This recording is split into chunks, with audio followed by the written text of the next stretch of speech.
경제브리핑 불편한 진실이 여러분의 확실한 두통 치료제가 되어드리겠습니다. 경제 뉴스가 연예 뉴스처럼 쉽게 들리는 그날까지. 경제브리핑 불편한 진실. 경제브리핑 불편한 진실 3월 15일 순서 시작하겠습니다. 애청자 여러분들도 많이 보셨을 거예요. 오늘 MB가 어제부터 이어진 검찰 조사 받고 나오더라고요. 네. 근데 나올 때 그냥 쌩 까고 가던데 한마디도 안 해. 아무튼 뭐 이유는 여러 가지가 있었을 것 같은데 조사 시간이 길어서 그랬을까요? 졸려서 그랬겠죠. 그랬나? 아무튼 21시간 동안이나 검찰에 체류해서 조사를 했다고 하는데요. 이게 역대 기록을 살짝 못 깼대요. 그래가지고 기분이 나빠서 그랬을 수도 있을 것 같아요. 1년 전에 박근혜가 조사를 받은 게 21시간 30분이더라고. 아까워 30분 차. 그것 때문에 기분이 나빴을 수도 있을 것 같아요. 응가 빨리 마렵다고 빨리 가야 된다고 그런 거 아니에요? 그런가? 아무튼요, 요즘 언론들 보도 태도를 보면요, 박근혜 때랑은 조금 다른 모습들이 많이 보이던데 수구 보수 언론들도 이제는 MB와 선긋기에 나서는 거 아닌가, 이런 정황들이 많이 보이죠. 그런데 오늘 아침에 저는 조선일보를 보다 조선일보가 이 정도로 할까? 깜짝 놀란 게 있었어요. 네. 기사 제목이 뭔지 알아요? 그가 냈었다 생지야. 꼭 이명박한테 하는 얘기 같지 않나요? 이게 근데 정치 기사나 이런 건 아니고요, 과학 기사더라고요. 칩 속의 인간으로 신약 개발한다, 뭐 이런 얘기인데, 그동안에 신약 개발할 때 희생 많이 당했던 게 생지인데 앞으로 생지들의 이런 희생이 줄어들 것이다, 이런 얘기거든요. 그런데 제목이 그가 냈었다 생지야. 너무나 재밌지 않습니까? 참 시기가 절묘하네요. 조선일보가 의도적으로 한 것 같아요. 아무튼 이런 반가운 소식이 여러 군데서 보이고 있는데요, 저희들한테도 어제 반가운 선물이 하나 왔잖아요. 그렇죠. 언제나 아침은 숙취님, 저희 애청자시잖아요. 이분이 셀러문 쇼핑을 하기 위해서 독일에서 공수해 오신 물건 중에 2개를 저희한테 또 선물로 보내셨더라고요. 그러니까요. 고맙게도 뭐 여러분들 혹시 오해하실까봐 말씀드리지만 이거는 김영란법에는 안 걸릴 것 같습니다. 그렇지만 저희한테는 너무나 소중한 선물이고요. 저는 그 선물보다 언제나 아침은 숙취님이 자필로 쓰신 메모, 이게 너무나 인상적이었어요. 너무나 감동적이어서 여러분들과 함께 할까 하는데요, 이렇게 써져 있습니다. 안녕하세요. 이PD님, 박PD님. 언제나 아침은 숙취입니다. 매일 유익한 방송 잘 듣고 있습니다. 이번에 셀러문에 도전하면서 첫 번째 수익금을 경불진에 후원하려고 했으나 처음 하는 일이라 그런지 자잘한 실수의 연속으로 금액이 매우 적게 나왔네요. 이에 생각을 바꾸어 제가 나름 득템한 아이템을 작은 선물로 보냅니다. 비누인이 이게 독일에서 유명한 쇠비누더라고요. 네. 근데 비누잖아요. 거품은 안 나와. 쇠예요, 진짜. 그렇지만 요걸로 물에 해가지고 씻으니까요, 뭐 손이나 이런 데 있는 냄새가 싹 사라지더라고요. 그래요? 어제 제가 집에 가서 한번 써봤거든요. 메모로 돌아가서요. 비누인이 가정에서 한번 사용해 보시면 좋을 것 같아요. 언제나 즐겁게 방송 유익하게 잘 듣고 있습니다. 롱런 하시길 바랍니다. 그러면서 PS로 이런 얘기를 해주셨거든요. 방송의 말씀은 하지 말아주세요. 벌써 해버렸는데 어떻게 하죠? 죄송합니다. 그 말씀을 쓰신 이유가 뭘까요? 그 뒤에 써놓으셨어요. 부끄럽습니다. 근데 이걸 왜 부끄러워하십니까? 저희가 너무나 고마워서 이 고마운 메뉴를 저희만 보고 있기엔 너무나 아까워서 이렇게 부탁을 하셨지만 애청자 여러분들과 함께하는 거 이해해 주시길 부탁드리겠습니다.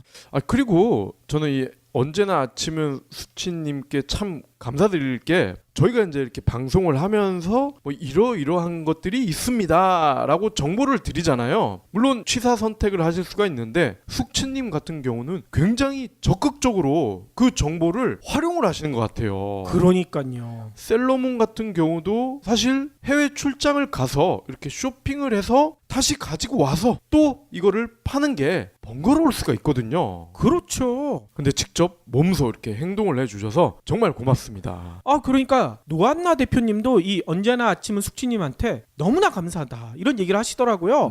두 분이 메신저를 여러 번 주고받으셨대요. 근데 너무나 적극적이어서 노 대표님도 많이 놀랐다고 하시더라고요. 그래서 경불진 두 PD님 너무나 부러워요. 이렇게 훌륭한 애청자분들 두신 거 자기는 너무나 부럽다, 이런 얘기까지 하셨거든요. 우리 숙취님은 따로 한번 모셔가지고 막걸리 파티를 한번 해야 될 것 같아요. 그러니까요. 저희가 진짜 빠른 시간 내에 그런 기회 한번 만들도록 하겠습니다. 그러면 오늘 꼭 챙겨야 할 경제 브리핑. 박 PD도 그렇고 저도 그렇고 자녀가 있잖아요. 그렇죠. 자녀가 있을 때 가장 걱정되는 게 이 사교육. 박 PD는 사교육비 어느 정도 쓰시나요? 저는 이제 애가 둘이니까 50만 원은 그냥 넘어가는 것 같은데요. 저희 애들도요 거의 비슷한 것 같아요. 저희 애들은 뭐 특별히 공부는 안 시키고요. 태권도랑 미술이랑 그 다음에 피아노 이런 거 시키고 있는데 둘이 합치니까 50만 원이 넘어가거든요. 네. 그런데 저희가 거의 평균인 것 같아요. 평균보다 살짝 적은가? 지난해 초중 고교생 1인당 월 평균 사교육비를 조사해 봤더니만요 27만 1,000원. 저희보다 조금 많죠. 그래서 2007년 사교육비 조사를 시작한 이래 사상 최고치를 찍었다고 합니다. 태권도 얘기가 나왔으니 저희 애들이 23만 원 정도 할 거예요 아마. 아 둘이 합쳐서 네. 둘이 다니니까 10,000원 빼주더라고요. 저희랑 똑같은데요. 그런데 승급, 뭐 승단 이런 또 시험을 국경 가서 보는 게 있잖아요. 이게 13만 원이야. 그건 좀 비싸요. 여기에는 아마 사교육비 통계는 그게 빠진 것 같은데요. 아마 그럴 수 있죠. 사교육비가 조사를 시작한 이래 사상 최고치를 찍었다. 그 이유가 뭘까? 요 조사는요. 교육부와 통계청이 했는데 거기서 이렇게 설명하고 있습니다. 지난해 수능에서 절대평가로 바뀐 영어 목동 김 선생님이 열심히 설명해 주셨죠. 네. 요 때문에 사교육비가 0.5%가 늘어났다. 그리고 지문이 길어지고 새 유형이 많아지는 등 국어 영역이 어려워진 덕분에 사교육비가 두 자릿수 증가율을 기록했다. 이런 설명이 있어요. 뿐만 아니라 예체능 분야도 12.9%나 증가했다. 자녀의 취미나 특기나 적성 이걸 고려한 학부모들의 수요가 늘고 있다. 이런 분석이 나온다는 거죠. 갑자기 드는 생각인데 저희가 평소에 이런 얘기 자주 하잖아요. 대학을 서열화를 없애는 게 가장 중요한데 그러기 위해서는 뭐 파리처럼 1대학, 2대학 이런 식으로 가는 것도 나쁘지 않을 것이고 소위 말하는 스카이 뭐 이런 명문대를 지방으로 내보내는 것도 나쁘지 않다. 그랬었죠. 근데 우리가 군대를 갈 때 말이죠. 논산이라든지 이런 데 훈련소에 가서 배치를 받잖아요. 그렇죠. 기초 군사 훈련 과정이 끝나면 전국 각지로 흩어지지 않습니까? 그럴 때 불만을 제기하는 경우가 있나요? 불만을 제기했다간 한 대 맞겠죠. 거의 없잖아. 대학도 그렇게 하면 되는 거 아니에요? 좋은 방법이에요. 그냥 한국대학, 경불진대학 이렇게 해가지고 전국 각지로 그냥 자대 배치하듯이 해버리는 거야. 박 PD를 교육부 장관으로 밀어야 되겠네요. 네, 그럼 누가 어떤 바보가 사교육비를 쓰겠습니까? 아무튼요 이 얘기는 사교육비가 너무 비싸서 박 PD가 화나서 하는 얘기입니다. 네. 아무튼 다시 본론으로 돌아와서요. 요 자료 아까도 얘기했듯이 교육부와 통계청이 했는데 어떻게 조사를 했느냐. 전국 초중 고교 1484개교 학부모 4만 명을 대상으로 조사를 했대요. 그러니까 어느 정도 통계 결과를 믿을 수가 있다는 거죠. 이 결과에 따르면 지난해 사교육비 총액은요. 와 엄청나요? 18조 6천억 원 이렇게 많이 쓴대요. 바로 전년인 2016년보다 3.1%가 증가했다고 합니다. 근데 워낙 규모가 크니까 3.1% 증가인데도 액수로 따지니까 5,620억 원. 장난 아니죠. 이거는 그나마 국세청에서 모니터링이 되는 금액일 거예요. 그렇죠. 근데 강남에서 하는 고액 과외들은 현찰 박치기인 경우가 많거든요. 맞아요. 그런 건 또 맞았으니까 이거 곱하기 2씩은 해야 되지 않을까 이런 생각도 들어요. 그럼요. 거기다 더 중요한 거는요. 여러분들 알고 계시죠? 우리나라 인구 줄고 있잖아요. 학생 수도 당연히 줄고 있습니다. 학생 수가요 지난해 전년 대비 2.7%나 줄었대요. 숫자로 보니까 15만 7,530명이나 줄어들었는데 사교육비 총액은 오히려 늘어났어. 그러니까 1인당 쓴 돈이 더 많이 늘어났다는 얘기인 거죠. 뿐만 아니라 사교육 참여율 이런 것도 있대요. 사교육을 얼마나 많이 하고 있느냐. 2016년에는 67.8%였는데 지난해는 70.5%. 학생 10명 중 7명은 드러나는 사교육을 하고 있다는 거예요. 1인당 사교육비도요 2007년만 해도 22만 2천 원이었대요. 근데 이게 계속 늘면서 2009년에는 24만 2천 원까지 늘었다가 2010년, 2011년, 2012년은 3년 연속 감소했다고 합니다. 그러다가 웬일일까요? 박근혜 정부가 출범한 2013년부터 다시 올라가기 시작했대. 그래서 5년 연속 상승세를 보이고 있다고 합니다. 그러면 사교육도 여러 종류가 있잖아요. 교과 사교육, 뭐 영어, 국어, 수학 뭐 이런 거겠죠. 교과 사교육 총 규모는요 13조 6천억 원, 전년 대비 0.6% 증가하는데 그쳤다고 합니다. 반면 예체능 및 취미 교양은 9.9%나 늘어났대요.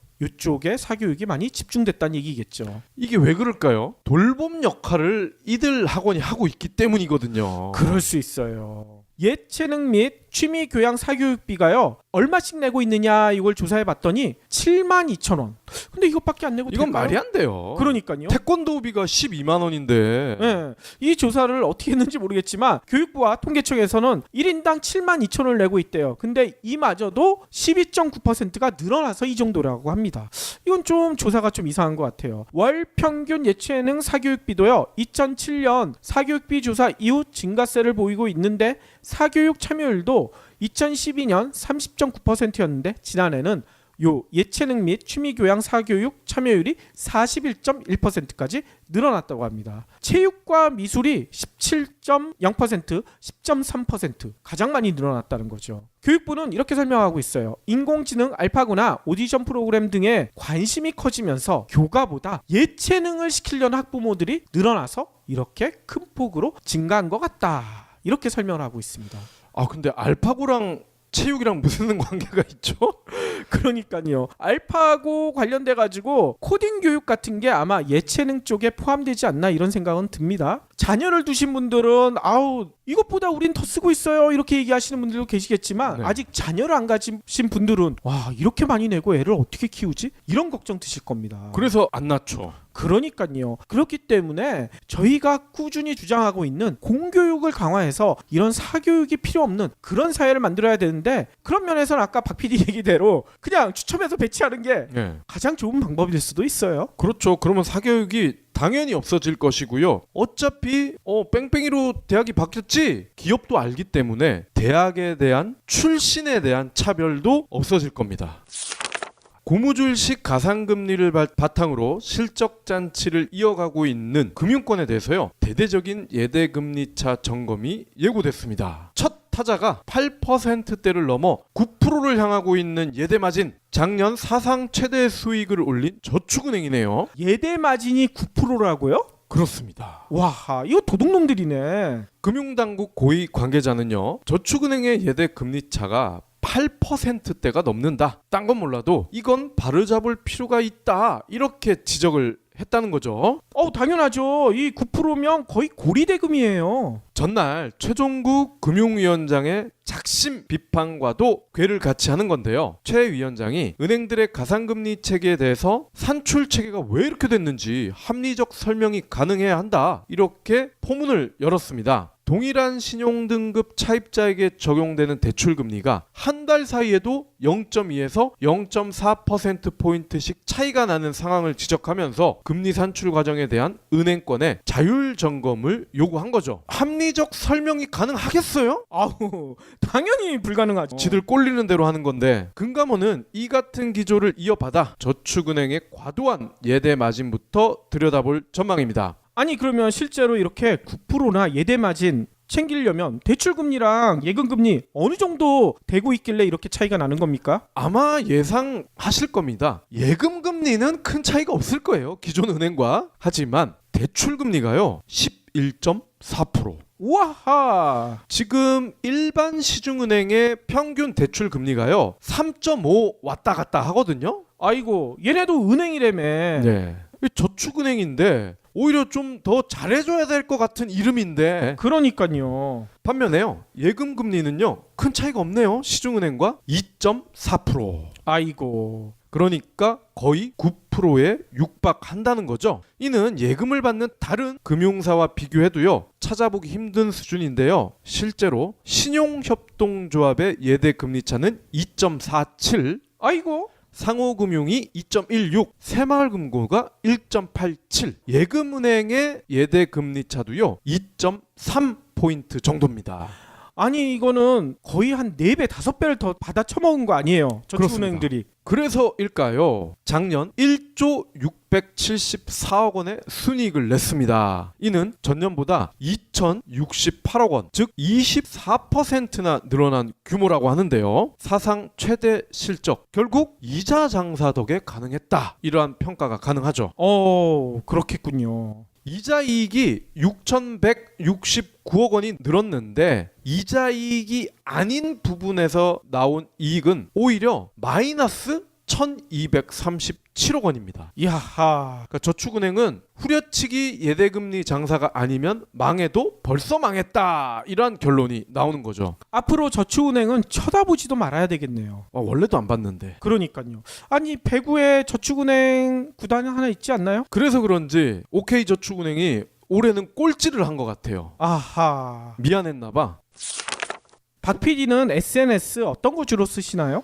저는 참 죄송한 말씀이지만 안 하고 있습니다. 안 하고 계시는군요. 저도 뭐 다른 건 별로 안 하고요. 페이스북은요. 그래도 저랑 비슷한 생각을 가지신 분들과 지인을 맺을 수가 있잖아요. 그래서 그분들의 올려주는 글들 좀 읽기 위해서 페이스북을 이용하고 있는데요. 다른 뭐 밴드나 카카오 스토리, 트위터 이런 건 거의 이용 안 하거든요. 근데 저 같은 분들이 생각보다 많나 봐요. 오늘 미디어랩 나스미디어에서 2018년 인터넷 이용자 조사 뭐 이런 걸 발표를 했는데 여기 보니까요. SNS 이용률이요. 감소세로 돌아섰대요. 오호, 그거 봐, 제가 앞서가잖아. 그래서 그런가요? 아무튼요, 요 조사 결과에 따르면요, 국내 인터넷 이용자들이 가장 많이 이용하는 SNS는 역시나 페이스북이라고 합니다. 그런데 이용률이 가장 많이 성장한 SNS 어딜까요? 인스타겠죠. 안 하시면서 잘하네. 제 주위에 있는 젊은 분들이 많이 하니까. 아무튼요, 인스타그램 이용률은요 51.3%라고 합니다. 이게 전년 대비 14.9%포인트나 성장한 거래요. 아무튼 인스타그램은 이렇게 많이 성장했지만 전체 SNS 이용률 보니까요 81.6%. 이게요 전년 대비 2.3%포인트가 하락한 거라고 합니다. 감소세로 돌아섰다는 거죠. 성별로 봤었을 때는요, 남성의 SNS 사용률이요 84.7%, 여성보다 6.4%포인트가 높았다고 하고요. 연령대별로 보니까 역시나 10대, 20대가 가장 많겠죠. 87.8%, 87.5%, 그리고 50대는 73.8%, 가장 낮았다고 합니다. 근데 가장 낮았지만 73.8%라는 숫자에는 저는 깜짝 놀랐어요. 생각보다 많지 않나요? 그러네요. 그러면 아까도 얘기했듯이 SNS별 이용률 이거 봤더니만요, 페이스북이 1위라고 했잖아요. 페이스북은 근데 이용률이 67.8%인데도 1위예요. 그리고 인스타그램 아까 얘기대로 51.3%, 밴드가 36.7%, 카카오 스토리가 33.7%, 트위터는요 트럼프가 그렇게 하는데도 이렇게 적나? 16.2%밖에 안 된다고 합니다. 제 주위에는 트위터 쓰는 사람 없어요. 주 이용 SNS를 보통 한 개만 이용 안 하시잖아요. 저 같은 경우는 거의 하나만 이용하는 편인데 뭐 여러 개 이용하지만 주로 이용하는 SNS 물어봤더니만 페이스북이 역시나 1위라고 해요. 35.5%. 그 다음이 인스타그램 23.2%, 밴드는 13.7%밖에 안 되네요. 그런데 이 조사에서 빠진 게 있어. 팟캐스트? 그렇죠. 팟캐스트 조사를 안 했잖아요. 이게 제대로 조사하려면 팟캐스트를 조사해야 되는데요. 페이스북이나 이런 SNS 이용을 안 하시는 분들한테 왜 이용을 안 하냐 했더니 시간 낭비다, 또 머리가 비는 것 같다, 이런 하소연 하시는 분들이 많다는 거죠. 그러면 그런 얘기를 들었었으면 팟캐스트 조사를 당연히 해야 되지 않겠습니까? 시간을 알차게 보낼 수 있고 머리에 지식과 지혜를 넣을 수 있는 이런 경불집 같은 팟캐스트 이거 들으시는 분들이 점점 늘어나고 있잖아요. 그렇죠. 그리고 이 SNS를 주로 많이 쓰시는 분들 보면은 대부분 자랑을 하기 위해서 올리더라고요. 그렇죠. 옷 샀네, 맛있는 거 먹었네, 좋은 데 갔네, 이런 거라서 어느 순간 질리더라고요. 그러니까요. 그렇게 질리지 않으려면요, 경불집 같은 팟캐스트를 들으면서 매일매일 새로 업데이트되는 지식과 지혜, 이거를 자랑하시는 게 훨씬 더 나아요. 너무 자화자찬이 심했나요? 구구절절 팩트인데요. 그러면 오늘의 섹션 시작할 텐데요. 오늘은 박 PD가 어떤 이야기 준비하셨나요? 네, 부동산 이야기입니다. 아하. 결론부터 말씀을 드리면 부동산 잔치는 끝났다. 그래서 전셋집 그냥 재계약하시기로 하신 거죠? 재계약했고요. 예전에 소설 이름이었던 것 같아요. 서른 잔치는 끝났다. 그랬었죠. 예, 파티로 할까 잔치로 할까 하다가 그래도 우리의 어감에는 잔치가 좋은 것 같아서 부동산 잔치는 끝났다, 이러한 컨셉으로 한번 이야기를 해볼까 합니다. 아니 근데 그 얘기는 잘 하셔야 돼요. 팟캐스트 플랫폼 중에 파티가 있잖아요. 예, 같은 파티는 아니지만 발음은 비슷하죠. 예, 철자가 다르죠. 지난달 한국을 대표하는 재건축 아파트 있잖아요. 대치동의 음마 어허. 매매 거래가요 단 2건. 이?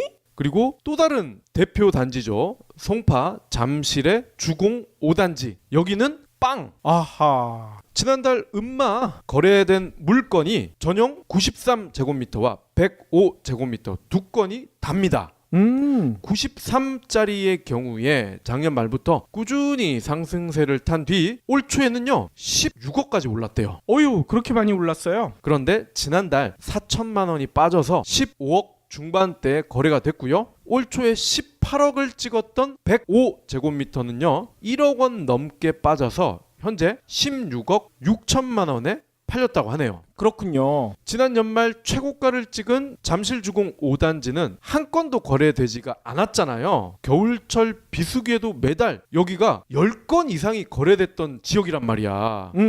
올 들어서는 문의가 전혀 없는 상태다. 관심이 없는 거는 집주인들도 마찬가지예요. 그렇군요. 그래서 이들도 물건을 내놓지도 않아. 아하. 아니, 잠시 새길로 세자면 아까 음마 아파트 얘기할 때 네. 예전에 우리 아들이 했던 얘기가 기억나거든요. 네. 아들이랑 같이 뉴스 보고 있다가 이 음마 아파트 얘기가 나오길래 아빠 그러면 금마 아파트도 있어요? 물어보더라고요. 그래서 야, 그런 게 어딨어? 그랬거든요. 근데 아들이 찾아왔어요. 금마 아파트가 있더라고. 오. 전북 익산에. 찾아보면 있을 것 같아요. 그러니까요. 동마도 있을 것 같은데. 깜짝 놀랐어요. 네. 그러니까 함부로 얘기하면 안 되겠더라고요. 뭐 알루미늄 마 이런 거 빼곤 다 있을 거예요. 그러니까요. 금마 아파트가 있는 거에 저는 빵 터졌다니까요 그때. 잠깐 옆길로 샜습니다. 아니 뭐 이제 지루할 수도 있는데 이런 얘기 해주시면은 듣는 분들이 잠을 확 깨실 거예요. 작년만 해도 매주 수천만 원씩 오르던 서울 강남의 주요 재건축 단지들의 호가가 최근 이렇게 하락세로 돌아섰습니다. 어허. 대부분 최소 몇 천만 원씩 시세가 떨어지고요. 일부 단지에서는 수억 원씩 호가가 빠지고 있다고 합니다. 정부의 잇따른 재건축 규제 강화, 그리고 다음 달에 시행이 되죠. 양도세 중과. 아하. 이걸 피하기 위해서 다주택자들이 급매로 물건을 내놓고 있기 때문일 가능성이 매우 크죠. 그렇겠네요. 반면에 시장에서 매수세는 이미 실종된 상태로 매물 정체 현상도 심화되고 있습니다. 전문가들은요, 작년 초과이익 환수제 유예 종료에 따른 재건축 추진 이슈로 몇억 원씩 붙었던 거품이 꺼지고 있는 것 같다. 아, 그래요? 조정 후에는 당분간 보합세를 이어가지 않을까 이렇게 전망을 하고 있습니다. 부동산 114에 따르면요, 연일 상승세를 이어가던 서울 재건축 아파트 호가가 내림세를 나타냈는데 실제 3월 둘째 주 강남구 재건축 가격 상승률은요 마이너스 0.04%. 아이고, 조금 아쉽네요. 그냥 사였으면 좋았을 텐데. 네, 강남구 재건축 아파트 매매가 상승률이 전주와 비교해 하락세를 나타낸 게 무려 24주 만입니다. 그렇군요. 일단 미미하긴 하지만 이거 자체가 고무적일 수 있는 그런 신호탄인 거죠. 예. 아니, 저희 애청자분들 중에 강남 아파트 계시는 분들이 저 되게 싫어하겠네요. 아까 마이너스 4 내리라고 해서 죄송합니다. 근데 뭐 장기적으로 보면 윈윈할 수 있을 거예요. 작년 8월 정부가 8.2 부동산 대책을 발표한 후인 9월 둘째 주 마이너스 0.03을 기록한 이후에 강남 재건축 아파트 시세는 줄곧 올라가기만 했거든요. 서초구 재건축 상승률 역시 전주보다 0.12%포인트 낮아진 0.13%를 나타냈습니다. 이에 서울 전체 재건축 가격 상승률도 0.11%를 기록해서 전주 대비 0.11%포인트 빠졌습니다. 그렇군요. 그러면 부동산에는 아파트만 있는 게 아니잖아요. 다른 분야는 어떤가요? 그렇죠. 제가 재건축 아파트를 먼저 말씀을 드린 것은 강남의 재건축이 항상 장기적으로 봤을 때는 우리나라 전체 아파트 매매가를 주도하는 그런 기능을 해왔잖아요. 그렇죠. 그렇기 때문에 이 음마라든지 잠실 주공이라든지 얘네들 사정을 말씀을 드린 거고요. 말씀하신 대로 땅도 마찬가지야. 요즘에는요, 이런 하소연을 많이 하신다고 합니다. 예전에는 땅을 팔아라 해도 안 팔던 사람들이 요즘은 먼저 땅 좀 사주세요 이렇게 전화를 건다는 거야. 어유, 그 정도예요? 정부의 부동산 규제 강도가 세지면서 토지 매물이 급증을 하고 있다고 합니다. 땅 주인들이요, 땅을 가지는 거에 부담을 느끼고 파는 방향으로 틀었기 때문인데, 시행사, 그러니까 땅을 많이 사서 뭐 아파트를 지으려고 하는 다른 회사 이런 데다가 팔려는 그런 회사들 많이 있잖아요. 그렇죠. 여기에서 땅 매입 의사를 타진하는 사례가 늘어나고 있다고 하네요. 한국감정원에 따르면 1월 법인이 사들인 전국 토지가 약 2만 필지인데 전월과 비교했을 때 12% 감소했어요. 아하. 업계에서는요, 땅 주인들이 빠르게 땅을 정리하려는 입장으로 선회한 것이다, 이렇게 입을 모으고 있습니다. 정부가 부동산 규제를 쏟아내면서 가격 하방성이 커지고 있기 때문이다, 이러한 설명이거든요. 땅을 가진 사람 입장에서도 이미 지난 2-3년간 땅값이 꾸준히 올랐기 때문에 지금 분위기가 심상치 않은데 차익 실현해야 되는 타이밍 아니야? 라고 생각하는 사람들이 많이 늘어났기 때문에 매물이 쏠리고 있다는 거죠. 그렇군요. 무엇보다 서울, 부산과 같은 곳에서 사업성이 높다고 평가받는 민간 택지조차도 시장에서 꾸준히 나오기 시작했다는 겁니다.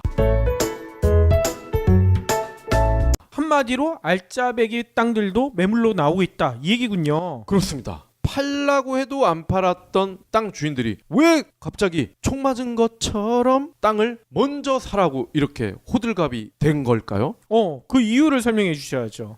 은행 얘기도 해야 될 것 같아요. 한국은행이 지난달 28일 발표한 1월 중 금융기관 가중평균 금리 요걸 보면요, 예금은행의 가계대출 금리가요 연 3.7%, 전월 대비했을 때 0.1%포인트 상승을 했다. 요거는 저희가 브리핑 때도 말씀을 드렸던 기억이 나시죠? 그렇죠. 2014년 9월 이후에 3년 4개월 만에 최고치다. 지금 역대급으로 금리가 높다, 이런 얘기죠. 아니 그러면 가계대출 금리가 올라가고 있으면 주택담보대출 금리 이것도 올랐겠네요. 그렇습니다. 전월보다 0.05가 올라서요 연 3.47%를 기록했는데 이것 역시 2014년 9월 이후 가장 높았고요. 아파트 들어가시는 분들은 집단대출 많이 이용하시죠. 그렇죠. 집단대출 금리도 0.02%가 올라서 3.45를 찍었다는 겁니다. 전세보증금 대출, 저는 이거를 이용하고 있거든요. 이 전세보증금 대출과 같은 보증대출 금리도요 3.62%, 거의 4%를 눈앞에 두고 있어요.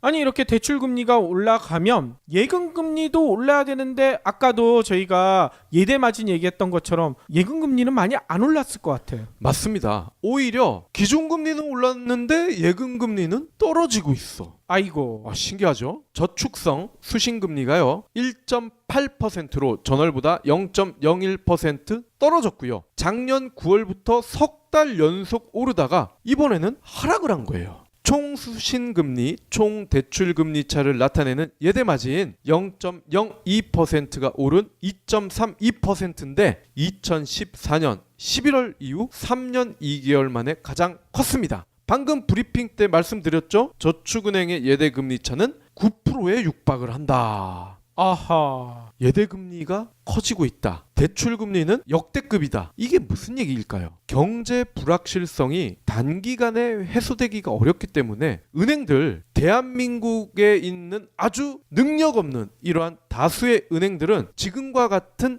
악덕 사업 구조를 한동안 지속할 거라는 겁니다. 땅 짓고 헤엄치기 사업 계속하겠다. 그렇습니다. 이런 얘기인 거군요. 결국 남의 돈 빌려서, 은행 돈 빌려서 집을 사는 게 쉽겠습니까? 어렵겠습니까? 어려워지겠죠. 즉 매매든 전세든 갈수록 돈을 꾸기가 어려워질 수밖에 없기 때문에 집과 관련된 거래 자체가 줄어들 수밖에 없고, 거래 자체가 줄어든다는 얘기는 매매가, 거래가 다 떨어질 수밖에 없다는 얘기입니다. 그렇군요. 실제 사례를, 따끈따끈한 사례를 말씀을 드릴게요. 올해 아파트 청약 시장 중에 가장 스포트라이트를 많이 받았던 곳이 바로 과천 센트럴파크 프루지오 서밋. 이름도 더럽게 길어. 요게 박 PD 살고 있는 근처 아닌가요? 옆 동네입니다. 우리 동네 시내버스에요, 이 간판이 다 붙여져 있어. 돈을 얼마나 썼겠어요. 아니 첫 로또였으면 여기 엄청나게 인기를 끌었을 것 같은데요. 네, 이게 왜 로또냐? 평당 3천만 원이라고 제가 방송 중에도 몇 번 말씀을 드렸잖아요. 아, 그게 여기군요. 싼 아파트는 아니죠. 그죠? 31평, 2평. 이게 10억이란 얘기 아닙니까? 아이고. 그런데 왜 로또냐? 그 가격에 분양에 당첨이 돼서 바로 팔아도 시세 차익이 3억, 4억이 가능하다. 그래서 로또다 이런 별명이 붙은 거거든요. 그런데 이게 웬일이야? 무더기로 부적격 미계약 물량이 나왔습니다. 이 대우건설에서 지은 아파트인데 대우건설에 따르면 지난달 20일부터 22일까지 또 기네. 과천 센트럴파크 프로지오 서밋 정당 계약을 진행한 결과 128가구의 미계약 부적격 물량이 발생을 했습니다. 이거는 전체 물량이 어느 정도 되는 거예요? 22%입니다. 그러면 5집중 한 집이 이런 집이라는 얘기 아니에요? 그렇습니다. 그런데요, 대충 짐작이 가시죠? 왜 미계약, 부적격 이렇게 많았을까? 그 얘기는 제가 바로 이어드릴 텐데 그 전에 과천 센트럴파크 프루지오 서밋에 특이한 점이 있습니다. 어떤 점이요? 이렇게 미계약 물량이 나오면 우리 대학 갈 때도 예비 순위 뭐 이런 게 있잖아요. 아, 예전에 있었었죠. 예. 아, 지금도 있죠? 지금도 있을 겁니다. 예. 그런데 아파트도 마찬가지거든요. 혹시나 이렇게 미계약 하시는 분들이 나올까봐 예비 당첨을 미리 뽑아 놓거든요. 근데 얘네는 무려 40%를 예비 당첨으로 이렇게 리스트를 만들어 놨대요. 근데 40%나 있는 이 예비 당첨에서도 소화된 물량이 없다는 겁니다. 아하. 아니, 로또라면서요. 네. 왜 그랬을까요? 그러니까 이유가 뭡니까? 첫 번째가요. 분양가가 10억 원이 넘는다. 즉 이제는 대출 규제가 바뀌어서 9억 원이 넘는 아파트 같은 경우는요. 중도금 대출이 안 됩니다. 그러니까 처음에 여기에 분양을 하신 분들은 이 정보를 몰랐던 분이 상당수 계셨던 것 같아요. 로또야? 그럼 나도 한번 넣어봐야지. 청약 통장 만들었는데 한번 써먹어 봐야지 라고 해서 그냥 넣었는데 나중에 보니까 뭐라고? 대출이 안 된다고? 이런 하면서 포기를 한 거죠. 아하. 자, 그리고 두 번째, 그래도 10억짜리 아파트를 한때 사볼까 마음먹었던 분들이라면 부동산 시장에 대한 정보 아무래도 빠삭하지 않겠어요? 당연히 공부는 했겠죠. 네, 그러다 보니 이분들도 부동산 시장 돌아가는 모양새가 어느 정도 읽혔다는 거죠. 과천에 이 로또 10억짜리 아파트라고는 하지만 시세 차익이 3억 이상 기대할 수 있다고는 하지만 법이 바뀌었잖아. 아파트를 사면 분양권 전매 안 되죠 일단. 그리고 3년인가요? 무조건 살아야 됩니다. 뭐 전세를 주는 방법도 있겠지만 어쨌건 차익 실현이 3년 정도는 안 된다는 얘기예요. 아하. 자, 그리고 집값이 오른다는 보장이 있나요? 10억에 샀는데 7억 8억으로 떨어질 수도 있습니다. 요즘과 같은 시장 분위기를 감안을 했을 땐 오히려 떨어질 가능성이 더 크다는 거죠. 그렇죠. 갈수록 공급이 늘어나고 있고 또 인근에 과천 인근이면 안양, 화성, 동탄, 수원, 용인 많이 있거든요. 실제로 이들 지역은 전세 가격이 반토막 났다고 하지 않습니까? 그러니까 굳이 실거주자 입장에서는 이 아파트가 더 이상 매력적이지 않다는 겁니다. 이건 한마디로 로또라고 얘기했는데 파토가 난 경우군요. 맞습니다. 그리고 이분들도 로또라고 해서 청약을 했다가 시장 돌아가는 상황을 보니 그제서야 깨달은 겁니다. 아이씨, 경불진 진작 들을 걸. 조중동의 로또 기사에 내가 놀아놨네? 뒤늦게 깨달으신 거예요. 그렇군요. 막상 이 프로세스에 올라타 보니 이게 로또가 안 될 것 같은 거야. 그래서 현명하게 미리 계약을 포기를 하신 거죠. 그렇죠. 아니 근데 로또 파토 라임이 잘 맞는데 안 웃어주네. 로또 파토 토와 또잖아. 아이 그래도 그거 에이. 생각하느라고 제가 한참 고민했는데. 그런 거예요? 그럼요. 디테일이 좀만 정확했으면 제가 굉장히 웃었을 텐데. 예. 실망이에요. 죄송합니다. 자, 재건축 아파트부터 과천에 한때 로또로 불렸던 잘 나가는 아파트까지 제가 사례를 쭉 설명을 드렸잖아요. 어떻습니까? 향후 부동산 시장에서 잔치를 할 수 있겠습니까? 아니면 반토막, 고해성사가 이어지겠습니까? 그러니까요. 앞으로 이 잔치, 이 파티는요. 팟캐스트 파티 들으면서 지식 파티만 하시면 돼요. 네. 부동산 파티 꿈도 꾸지 마시고요. 네. 이것도 안 웃어주네.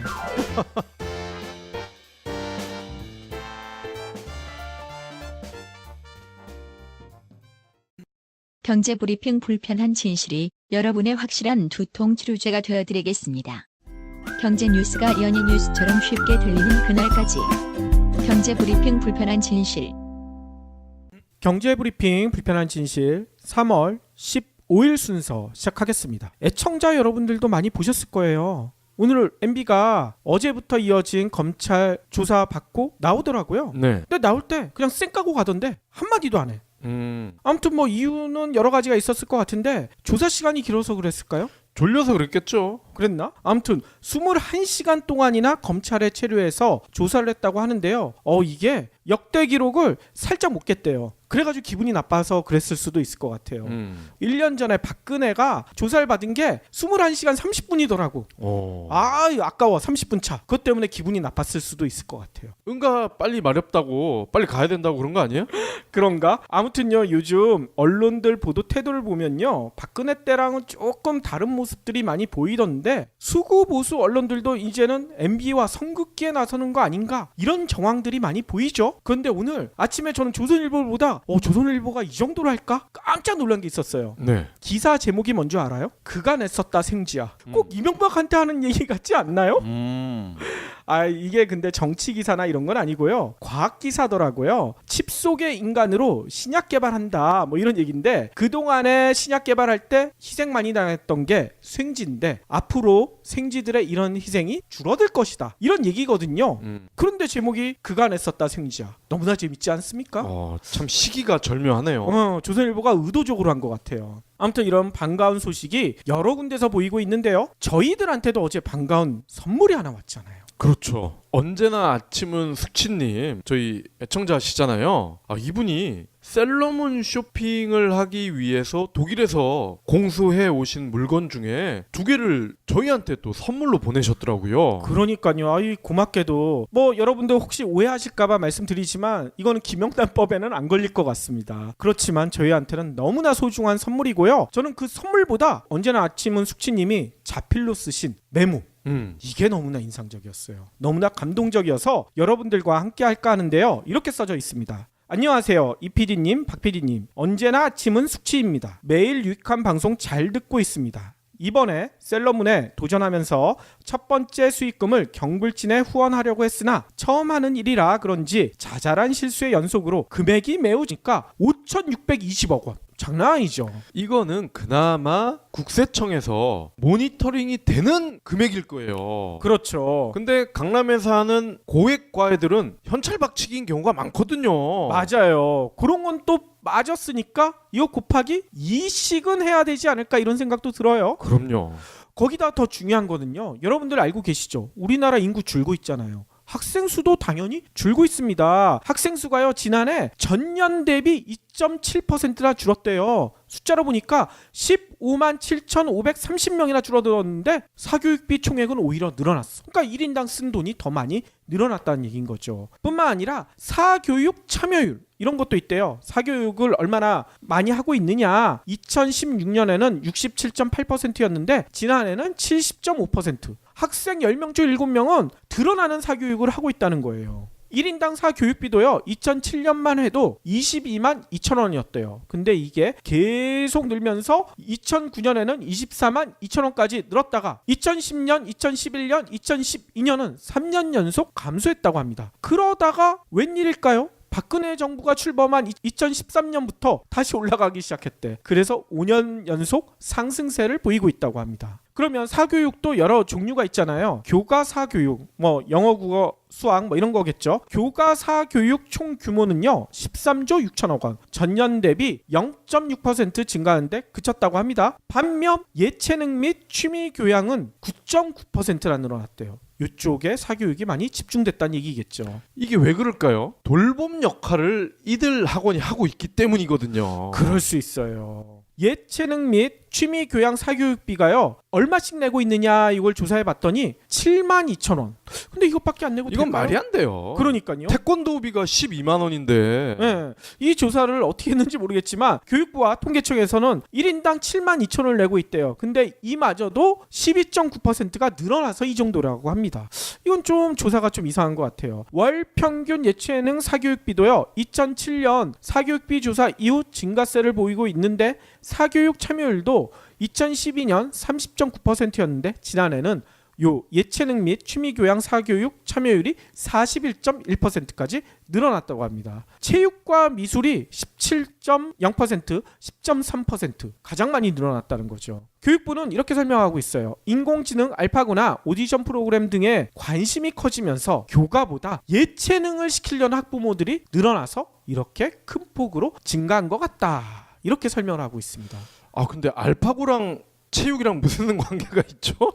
그러니까요. 알파고 관련돼 가지고 코딩 교육 같은 게 아마 예체능 쪽에 포함되지 않나 이런 생각은 듭니다. 자녀를 두신 분들은 아우 이것보다 우린 더 쓰고 있어요 이렇게 얘기하시는 분들도 계시겠지만 네. 아직 자녀를 안 가지신 분들은 와 이렇게 많이 내고 애를 어떻게 키우지? 이런 걱정 드실 겁니다. 그래서 안 낮춰. 그러니까요. 그렇기 때문에 저희가 꾸준히 주장하고 있는 공교육을 강화해서 이런 사교육이 필요 없는 그런 사회를 만들어야 되는데 그런 면에서는 아까 박 PD 얘기대로 그냥 추첨해서 배치하는 게 예. 가장 좋은 방법이 될 수도 있어요. 그렇죠. 그러면 사교육이 당연히 없어질 것이고요. 어차피 뺑뺑이로 대학이 바뀌었지. 기업도 알기 때문에 대학에 대한 출신에 대한 차별도 없어질 겁니다.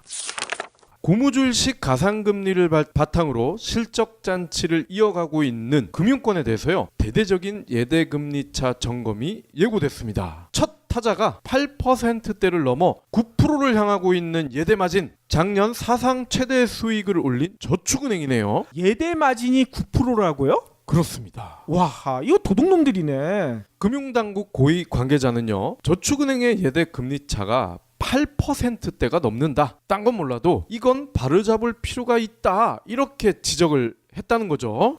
당연하죠. 이 9%면 거의 고리대금이에요. 전날 최종국 금융위원장의 작심 비판과도 궤를 같이 하는 건데요. 최 위원장이 은행들의 가상금리 체계에 대해서 산출 체계가 왜 이렇게 됐는지 합리적 설명이 가능해야 한다. 이렇게 포문을 열었습니다. 동일한 신용등급 차입자에게 적용되는 대출금리가 한 달 사이에도 0.2에서 0.4%포인트씩 차이가 나는 상황을 지적하면서 금리 산출 과정에 대한 은행권의 자율 점검을 요구한 거죠. 합리적 설명이 가능하겠어요? 아우, 당연히 불가능하죠. 지들 꼴리는 대로 하는 건데 금감원은 이 같은 기조를 이어받아 저축은행의 과도한 예대 마진부터 들여다볼 전망입니다. 아니 그러면 실제로 이렇게 9%나 예대 마진 챙기려면 대출금리랑 예금금리 어느 정도 되고 있길래 이렇게 차이가 나는 겁니까? 아마 예상하실 겁니다. 예금금리는 큰 차이가 없을 거예요. 기존 은행과. 하지만 대출금리가요. 11.4%. 우와하. 지금 일반 시중은행의 평균 대출금리가요. 3.5 왔다 갔다 하거든요. 아이고 얘네도 은행이라면요 27만 1,000원 저희보다 조금 많죠. 그래서 2007년 사교육비 조사를 시작한 이래 사상 최고치를 찍었다고 합니다. 태권도 얘기가 나왔으니 저희 애들이 23만 원 정도 할 거예요 아마. 둘이 합쳐서 네, 둘이 다니니까 10,000원 빼주더라고요. 저희랑 똑같은데요. 그런데 승급, 승단 이런 또 시험을 국경 가서 보는 게 있잖아요. 이게 13만 원이야. 그건 좀 비싸요. 여기에는 아마 사교육비 통계는 그게 빠진 것 같은데요. 아마 그럴 수 있죠. 사교육비가 조사를 시작한 이래 사상 최고치를 찍었다. 그 이유가 뭘까? 요 조사는요. 교육부와 통계청이 했는데 거기서 이렇게 설명하고 있습니다. 지난해 수능에서 절대평가로 바뀐 영어 목동 김 선생님이 열심히 설명해 주셨죠. 네. 요 때문에 사교육비가 0.5%가 늘어났다. 그리고 지문이 길어지고 새 유형이 많아지는 등 국어 영역이 어려워진 덕분에 사교육비가 두 자릿수 증가율을 기록했다. 이런 설명이 있어요. 뿐만 아니라 예체능 분야도 12.9%나 증가했다. 자녀의 취미나 특기나 적성 이걸 고려한 학부모들의 수요가 늘고 있다. 이런 분석이 나온다는 거죠. 갑자기 드는 생각인데 저희가 평소에 이런 얘기 자주 하잖아요. 대학을 서열화를 없애는 게 가장 중요한데 그러기 위해서는 뭐 파리처럼 1대학, 2대학 이런 식으로 가는 것도 나쁘지 않을 것이고, 소위 말하는 스카이 뭐 이런 명문대를 지방으로 내보내는 것도 나쁘지 않다. 그랬었죠. 근데 우리가 군대를 갈 때 말이죠, 논산이라든지 이런 데 훈련소에 가서 배치를 받잖아요. 그렇죠. 기초 군사 훈련 과정이 끝나면 전국 각지로 흩어지지 않습니까? 그럴 때 불만을 제기하는 경우가 있나요? 불만을 제기했다간 한 대 맞겠죠. 거의 없잖아. 대학도 그렇게 하면 되는 거 아니에요? 좋은 방법이에요. 그냥 한국대학, 경불진대학 이렇게 해가지고 전국 각지로 그냥 자대 배치하듯이 해버리는 거야. 박 PD를 교육부 장관으로 밀어야 되겠네요. 예, 그럼 누가, 어떤 바보가 사교육비를 쓰겠습니까? 아무튼요, 이 얘기는 사교육비가 너무 비싸서 박 PD가 화나서 하는 얘기입니다. 네. 아무튼 다시 본론으로 돌아와서요. 요 자료 아까도 얘기했듯이 교육부와 통계청이 했는데 어떻게 조사를 했느냐? 전국 초중고교 1484개교 학부모 4만 명을 대상으로 조사를 했대요. 그러니까 어느 정도 통계 결과를 믿을 수가 있다는 거죠. 이 결과에 따르면 지난해 사교육비 총액은요, 와, 엄청나요? 18조 6천억 원. 이렇게 많이 쓴대요. 바로 전년인 2016년보다 3.1%가 증가했다고 합니다. 근데 워낙 규모가 크니까 3.1% 증가인데도 액수로 따진 적게 나왔네요. 이에 생각을 바꾸어 제가 나름 득템한 아이템을 작은 선물로 보냅니다. 비누인이 이게 독일에서 유명한 쇠비누더라고요. 네. 근데 비누잖아요. 거품은 안 나와. 쇠예요. 진짜. 그렇지만 요걸로 물에 해가지고 씻으니까요, 뭐 손이나 이런 데 있는 냄새가 싹 사라지더라고요. 그래요? 어제 제가 집에 가서 한번 써봤거든요. 메모로 돌아가서요. 비누인이 가정에서 한번 사용해 보시면 좋을 것 같아요. 언제나 즐겁게 방송 유익하게 잘 듣고 있습니다. 롱런 하시길 바랍니다. 그러면서 PS로 이런 얘기를 해주셨거든요. 방송의 말씀은 하지 말아주세요. 벌써 해버렸는데 어떻게 하죠? 죄송합니다. 그 말씀을 쓰신 이유가 뭘까요? 그 뒤에 써놓으셨어요. 부끄럽습니다. 근데 이걸 왜 부끄러워하십니까? 저희가 너무나 고마워서 이 고마운 메뉴를 저희만 보고 있기엔 너무나 아까워서 네. 이렇게 부탁을 하셨지만 애청자 여러분들과 함께하는 거 이해해 주시길 부탁드리겠습니다. 그리고 저는 언제나 아침은 수치님께 참 감사드릴 게, 저희가 이제 이렇게 방송을 하면서 뭐 이러이러한 것들이 있습니다라고 정보를 드리잖아요. 물론 취사 선택을 하실 수가 있는데, 숙치님 같은 경우는 굉장히 적극적으로 그 정보를 활용을 하시는 것 같아요. 그러니까요. 셀러문 같은 경우도 사실 해외 출장을 가서 이렇게 쇼핑을 해서 다시 가지고 와서 또 이거를 파는 게 번거로울 수가 있거든요. 그렇죠. 근데 직접 몸소 이렇게 행동을 해주셔서 정말 고맙습니다. 그러니까 노안나 대표님도 이 언제나 아침은 숙치님한테 너무나 감사하다 이런 얘기를 하시더라고요. 네. 두 분이 메신저를 여러 번 주고받으셨대요. 근데 너무나 적극적이어서 노 대표님도 많이 놀랐다고 하시더라고요. 그래서 경불진 두 PD님 너무나 부러워요. 이렇게 훌륭한 애청자분들 두신 거 자기는 너무나 부럽다. 이런 얘기까지 하셨거든요. 우리 숙치님은 따로 한번 모셔가지고 막걸리 파티를 한번 해야 될 것 같아요. 그러니까요. 저희가 진짜 빠른 시간 내에 그런 기회 한번 만들도록 하겠습니다. 그러면 오늘 꼭 챙겨야 할 경제 브리핑. 박 PD도 그렇고 저도 그렇고 자녀가 있잖아요. 그렇죠. 자녀가 있을 때 가장 걱정되는 게 이 사교육. 박 PD는 사교육비 어느 정도 쓰시나요? 저는 이제 애가 둘이니까 50만 원은 그냥 넘어가는 것 같은데요? 저희 애들도요 거의 비슷한 것 같아요. 저희 애들은 뭐 특별히 공부는 안 시키고요, 태권도랑 미술이랑 그 다음에 피아노 이런 거 시키고 있는데 둘이 합치니까 50만 원이 넘어가거든요. 네. 그런데 저희가 거의 평균인 것 같아요. 평균보다 살짝 적은가? 지난해 초중고교생 1인당 월 평균 사교육비를 조사해봤더니